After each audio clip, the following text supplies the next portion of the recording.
Bom dia, pessoas! Hoje a gente vai começar a nossa aula de literatura. E antes de começar a nossa aula de literatura, eu queria falar com vocês. Antes mesmo da nossa aula expositiva, eu enviei para vocês uma atividade que ela pedia para que vocês fizessem um fichamento dos assuntos que eu vi com vocês das últimas duas, eu acho que foram quatro aulas que a gente teve, ou 4 ou 5, não lembro. E aí eu pedi para que vocês fizessem um fichamento. Porém, só uma pessoa me entregou esse fichamento. E eu pensei, né? E eu presumi que não foi bem difícil, que vocês continuam não fazendo atividades, não fazendo trabalhos, não se importando muito. Independente disso que esteja acontecendo, é necessário que vocês façam atividade, certo? E aí, eu já em reunião com o Daniel e tudo mais, eu disse que eu cheguei na conclusão que quem não trouxer, quem não enviar, aliás, as atividades, eu vou mandar o nome para ele e ele diretamente vai pedir para que vocês mandem essas atividades, porque é importante, certo? Não dá só pra gente ficar só com as aulas, porque é impossível e também é insuficiente, certo? Então eu preciso que vocês me enviem essas atividades. E é importante também. Porque de primeira eu não mandei assunto novo, porque eu queria, já que vocês estão em casa e há muito tempo vocês não pegam um livro e também não vão pegar caderno de literatura, eu queria que vocês fizessem pelo menos um fichamento das principais informações para que vocês tivessem uma base quando chegasse nesse tópico, a gente pudesse ter uma conversa mais significativa. Por que significativa? Ao longo do fichamento, vocês poderiam refrescar a memória e também aperfeiçoar algumas características de acordo com os assuntos. Porque muito daqueles assuntos é necessário para entender os gêneros literários, certo? Então, ao fim de todo o vídeo, eu vou estar mandando para vocês atividades e eu espero que vocês façam atividades. E a atividade eu vou dar no máximo, contando de hoje, sexta-feira. Quarta-feira eu quero todas as atividades ou por e-mail ou por WhatsApp, certo? E aí vocês podem tirar qualquer dúvida comigo que eu estarei à disposição de vocês, tá bom? E aí é importante porque também eu vou estar registrando o nome de todo mundo que enviar as atividades. Então a primeira atividade vai ser agora, de acordo com o gênero épico, e vocês sabem que meu foco maior é vestibular, SSA e Enem. E cai muito. E essa diferenciaçãozinha para que vocês saibam, tá? E aí, eu trouxe para vocês agora literatura e gênero. Primeiro, o gênero épico para a gente entender. E antes que vocês entendam o gênero épico, eu queria que vocês prestassem atenção um pouquinho do que é o gênero literário. Antes de tudo, antes de mais nada, eu queria dizer que gênero são todas aquelas organizações textuais que elas vão se organizar de acordo com as principais características dos textos que elas acomodam. Ou seja, eu tenho vários grupos de tipos de textos. Tenho carta, tenho gênero narrativo, tenho gênero discursivo, tenho vários outros gêneros. Cada um desses gêneros, eles separam seus textos de acordo com as principais características deles. Então, isso é gênero. O que é gênero? É a separação dos textos de acordo com as suas principais características. O gênero literário é a mesma coisa. Existem 3 tipos de gêneros literários. Eu tenho um gênero épico, o lírico e o dramático. Esses 3, eles vão se agrupar de acordo com as principais características. O épico, por exemplo, que a gente vai ver hoje, é mais saudosista, ele é mais ligado à cultura, ele é ligado com a endeusificação do homem a partir da imagem do Deus. e ele traz muito a questão da mitologia grega, né? E aí os cantos e essa exaltação do herói clássico, ela é muito vigente. Então, o gênero épico, ele é assim. O gênero lírico, ele é mais ligado para os cantos, ele é mais ligado para a poesia, ele é mais ligado para os poemas declamados, ele é mais ligado também para a sonoridade e para essa questão das rimas. Então, quando a gente tem um texto muito rimático e quando a gente tem um texto muito sonoro, ele é enquadrado no gênero lírico. E os gêneros dramáticos são aqueles gêneros, que são aqueles textos que tem um narrador, geralmente tem um narrador, que tem muitas falas dos personagens, que são textos encenados. Então, esses são os gêneros dramáticos. Cada um deles são separados de acordo com as suas principais características. E aí eu coloco aqui gênero literário. Entre os gêneros discursivos, existem aqueles que são próprios da esfera artística e cultural e são utilizados com finalidades estéticas e artísticas. E aí, diferentemente dos gêneros textuais, o gênero literário, como a gente já sabe, os textos literários, eles têm um parêntese mais artístico. Então, ele é muito mais liberal em relação às suas principais características. Eu não posso chegar num texto dissertativo, por exemplo, e colocar frases e parágrafos super subjetivos. Eu não posso fazer isso. Por quê? Porque o tipo de gênero que eu estou elaborando ali, o tipo de texto que eu elaboro, ele não condiz com a forma com que eu quero escrever. Se eu quero um texto mais elaborado, um texto mais significativo, mais subjetivo, eu faço um texto literário. E dependente de como eu formar esse meu texto literário, ele vai entrar em gênero literário, porque a literatura ela traz um passe livre para que o autor ele construa seu texto em relação a qualquer aspecto. Eu não preciso está moldada a partir de uma característica de um texto discursivo, por exemplo, um texto acadêmico, quando a gente faz o TCC, eu preciso fazer o TCC de acordo com aquelas regras, mas quando eu for escrever um texto literário, eu não preciso de regras nenhuma, porque a literatura, ela tem um passe livre, ele dá um passe livre para o autor. E aí, os gêneros literários, como o escritor tem a liberdade para criar e recriar seus gêneros literários, é difícil traçar as fronteiras entre esses. Então, mesmo que a gente tenha a separação de 3 tipos de gênero, a gente ainda fica muito perdido em saber qual é qual, na minoria das vezes. Na maioria das vezes a gente sabe, logicamente. Mas em algumas produções, por exemplo, a gente vai ver textos épicos brasileiros que elas se assemelham muito com romance. E aí a gente fica, ou é o gênero dramático ou o gênero épico. A gente não sabe. Então, às vezes, esses gêneros eles se encontram. Então é muito mais difícil. Existe um texto de Fernando Pessoa, que é um texto dramático, mas ele se encontra muito no gênero épico também, porque ele é em prosa, ele tem todas as características de um gênero épico, mas é um gênero dramático e épico ao mesmo tempo. Então essa característica ela é muito presente, e aí, desse modo, é difícil a gente dizer o que certamente ele é, porque ele traz as características dos 2 gêneros.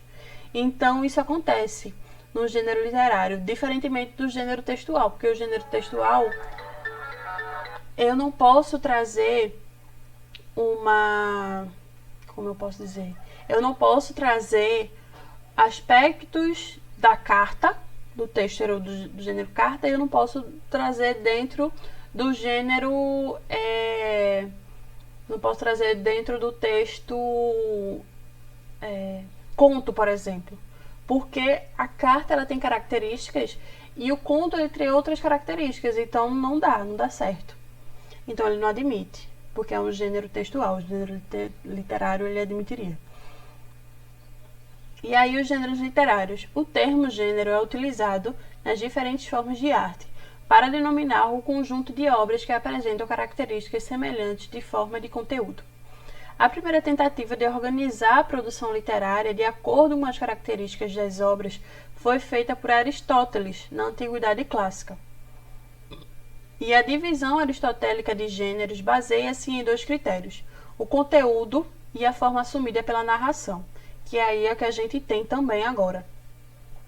E aí, quanto ao conteúdo, o filósofo grego identificou 3 focos de atenção da obra: as paixões, as ações e os comportamentos humanos. Quanto à forma, identificava como dramático o texto no qual não havia narrador. Mas aí, um parêntese, a gente vai ver que existe sim gênero, textos dramáticos que trazem um narrador. Isso é muito presente na literatura brasileira. Apenas a atuação dos personagens, texto dramático, e como épico, o texto no qual o poema narrador fala diretamente ou por meio de um personagem. Mas aí a gente vai ver que o gênero lírico ele vem a partir de um personagem, mas não um personagem, vai a partir do eu lírico.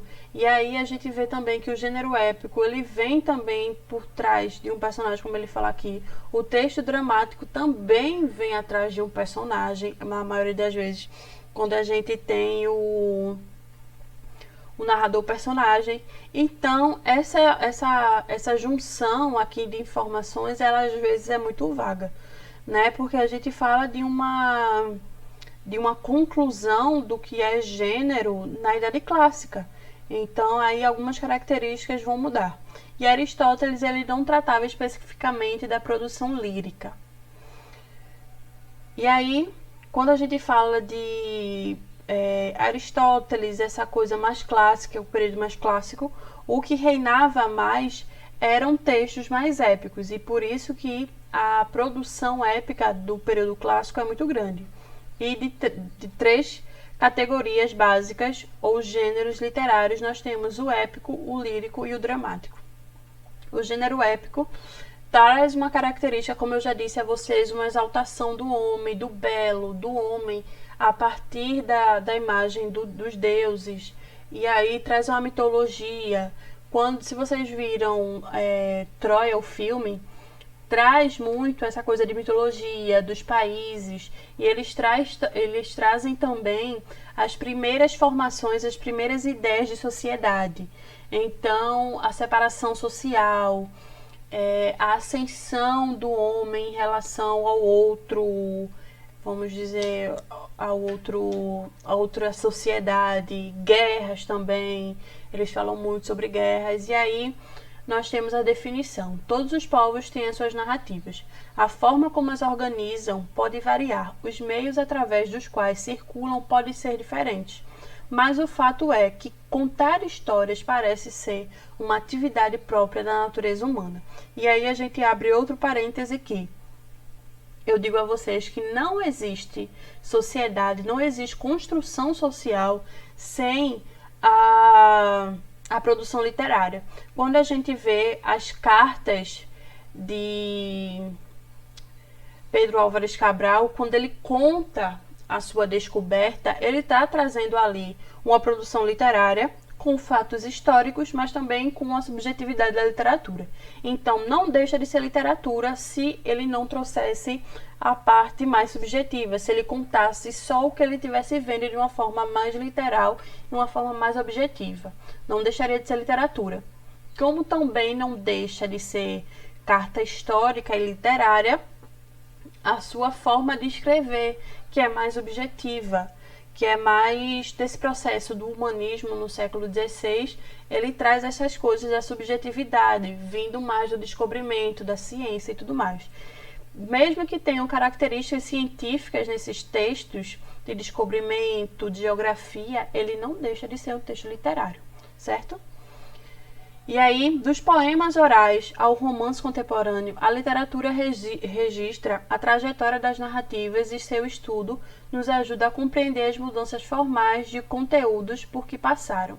E aí, a literatura, ela vem trazendo para a gente umas significativa produção e singular também. Como eu falo para vocês, a literatura ela não acontece de uma hora para outra, ela vai se renovando. E a partir dessa renovação, a partir desses períodos com que ela se coloca, ela vai trazendo também algumas características da sociedade que ela se tem, né? E aí, como ele diz aqui, a literatura ela vai mudando a partir da história que ela registra, do período que ela se encontra. Então, todas essas obras contam os feitos extraordinários de um herói. E aí a gente vai abrir um parêntese, que a gente tem todos os tipos de herói. A gente tem um herói clássico, que é o épico. A gente tem um herói mais romântico, que a gente vai ver no romantismo, e a gente tem um herói pós-moderno. E aí, esses tipos de herói vão se diferenciar por quê? O herói épico, ele traz uma mitologia, ele traz uma história de um povo por trás dele.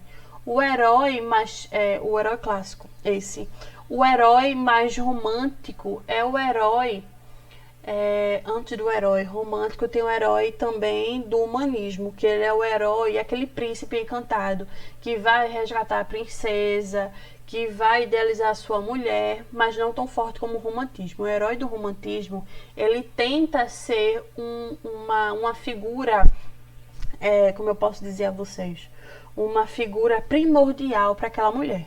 E o herói pós-moderno, ele vai ter características reais. E aí ele tem, por meio do realismo, naturalismo, modernismo, ele vai trazendo para ele características humanas, que antes esses três primeiros não tinha, principalmente o épico, porque o herói épico, ele é um deus. Aquiles, por exemplo, Aquiles era intocável, e Aquiles ele só morria se ele fosse atingido no calcanhar. E Ulisses também. E a gente tem todos esses cantos de Homero. Então, essa endeusificação, essa característica mais nobre do herói, que vai deixar de ter essas características nobres no herói moderno. E aí o herói moderno, ele é um herói que traz características mais humanas. E aí a gente vê Macunaíma, que ele é um herói, mas ao mesmo tempo é anti-herói. Então essa é a característica do realismo e naturalismo no herói pós-moderno. E esse herói nosso épico é o herói Deus. Aquiles, Hércules, que é um semideus, e aí essa parte da mitologia. E as características do gênero épico é a presença de um narrador que quase sempre conta uma história que envolve terceiros.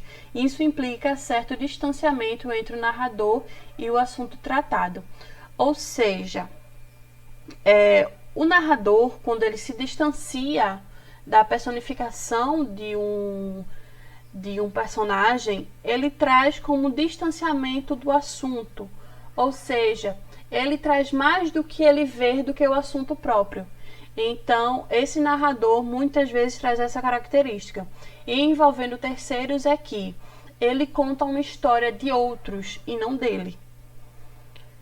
Os verbos e os pronomes quase sempre estão na terceira pessoa, que se trata dele ou deles. Os textos épicos pressupõem a presença de um ouvinte ou de uma plateia, mas não necessariamente. Os textos épicos são geralmente longos e narram uma história de um povo ou de uma nação. E aí o que eu tinha dito para vocês anteriormente, que eles falam muito de sociedade nessa época. Que vocês sabem que nesse período não se tinha, período de Aristóteles, Platão, não se tinha ainda nenhum conceito de sociedade, né? E aí, a partir daí, se trata esses conceitos de sociedade. E é muito forte também esses cantos épicos, se vocês assistirem a Alexandre o Grande, se vocês virem a história de Alexandre o Grande. E aí, é uma questão épica, que é um homem, que a mãe diz que é um semideus, que conquista todos os povos, que ele é intocável e que o que ele quer ele faz, e ele é como se fosse uma divindade na terra. E Alexandre foi um grande Alexandre o Grande. Então, essa personificação do herói, do deus e da história de um povo, que ele é macedônio. Então, traz essa conjuntura. E envolve aventuras, guerras, viagens, gestos heróicos e apresenta um tom de exaltação como Alexandre, que o título dele já diz, Alexandre o Grande, a exaltação de um homem. Isto é, a valorização dos heróis e seu feito. E aí a valorização dos feitos de Aquiles, os feitos de Hércules, os feitos de Alexandre, e as guerras que ele promoveu, as cidades que ele conquistou, o gesto heróico com que ele salva as pessoas, que ele conquista, enfim. E aí os elementos temos da epopeia, que é o texto épico em si. Os elementos essenciais das narrativas épicas são o narrador, quem narra a história, o enredo, a sucessão dos acontecimentos, os personagens, os principais e o secundário, o tempo, a época em que decorrem os fatos e o espaço.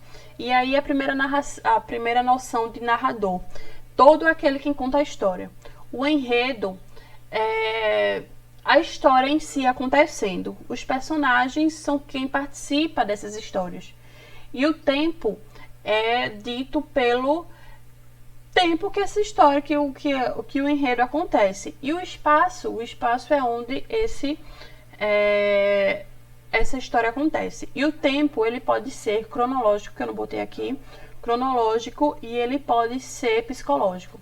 A gente conta mais num tempo pela participação aqui, ó, da terceira pessoa, dos verbos em terceira pessoa, geralmente são características de tempo psicológico, porque ele fala de um fato que já aconteceu e que aconteceu com outra pessoa, então seria um tempo psicológico. O espaço, ele também pode ser psicológico ou espaço real. Geralmente são feitos de espaços reais, porque o psicológico estaria dentro do psicológico de quem narra. E aí a estrutura do poema épico. Toda epopeia apresenta uma organização interna.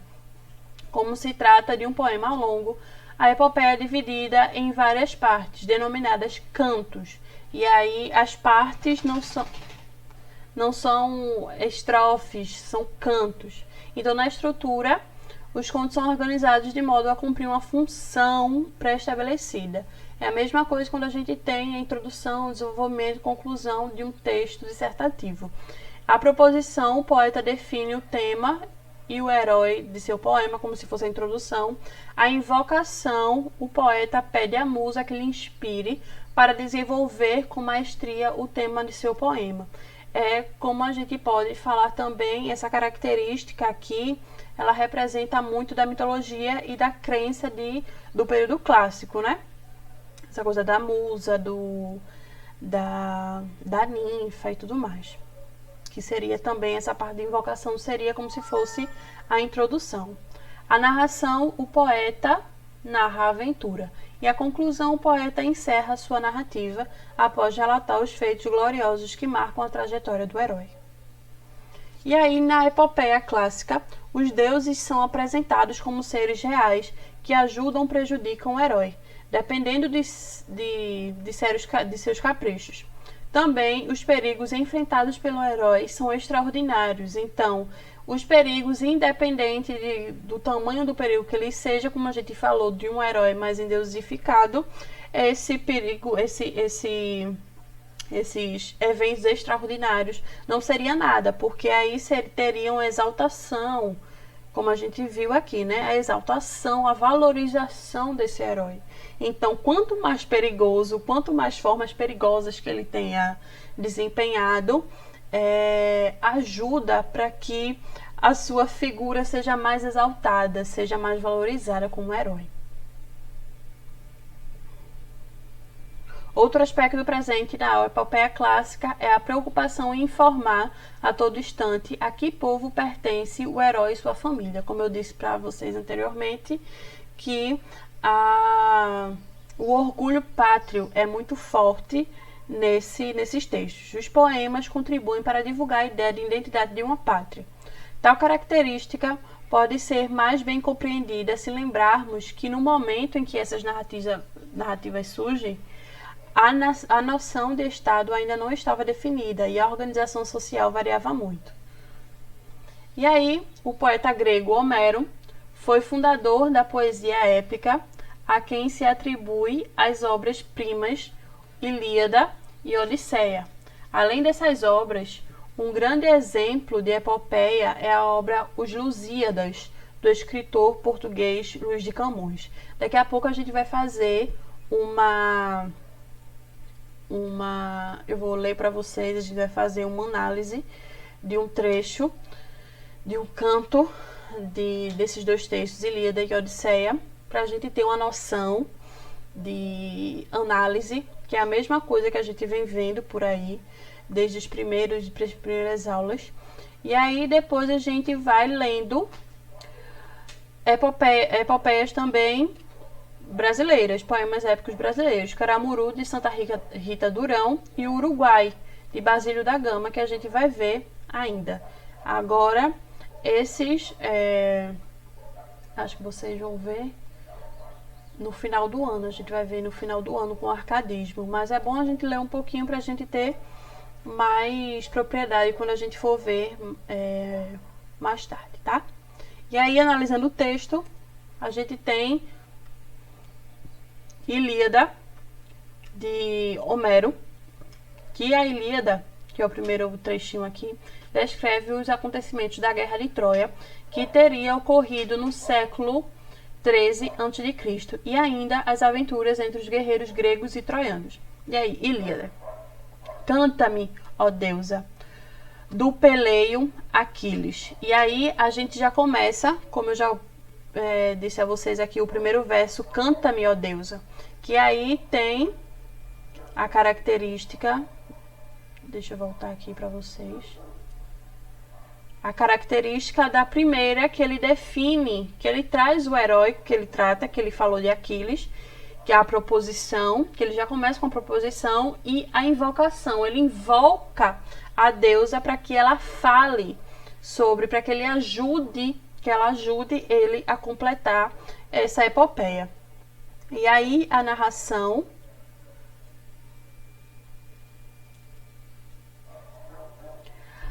a ira tenaz que lutuosa aos gregos. E aí ele traz também os gregos a ideia de nação, a ideia de pátria. Verdes no orco lançou 1000 fortes almas, corpos de heróis a cães e abutres pasto. Lei foi de jovem em rixa ao discordarem, o de homem chefe e o mirmidon divino. E aí o divino, ele traz essa alusão ao Deus. E aí traz em relação ao mesmo patamar os reis e os deuses, Aquiles e os deuses. E aí nessa conjuntura os gregos, essa idealização da pátria e tudo mais. Nomear que os malquistasse o que o Supremo teve em Latona. Latona também outra sociedade. Infesso um letal morbo.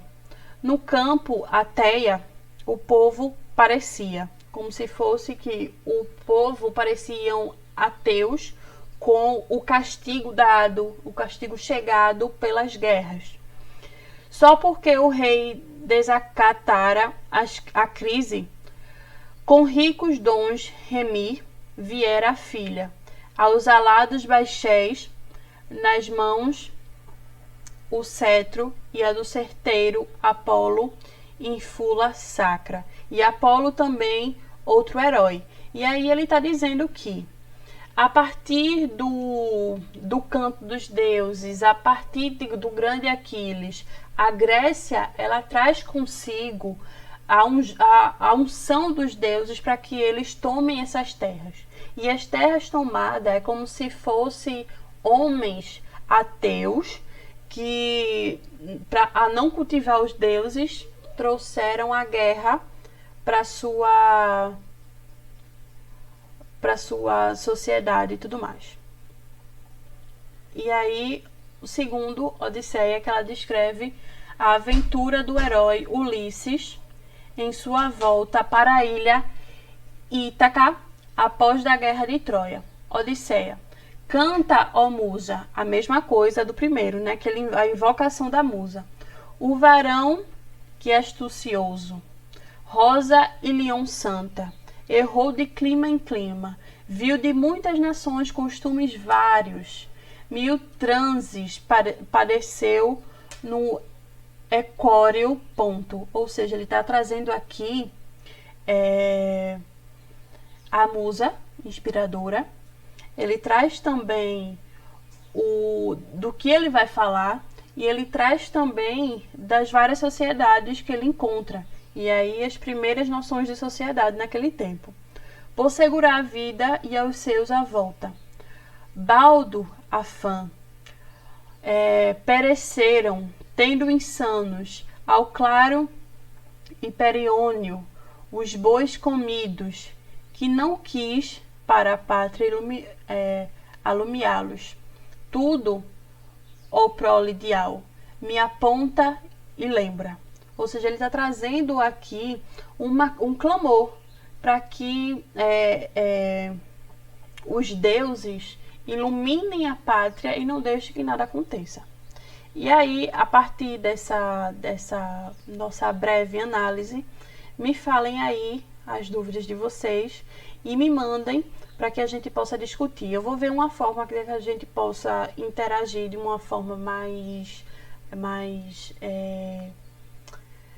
instantânea do que esse de vídeo. E eu espero que vocês tenham entendido. Se não, algumas coisas vocês podem mandar para mim, que eu vejo com vocês e a gente discute mais um pouquinho sobre isso.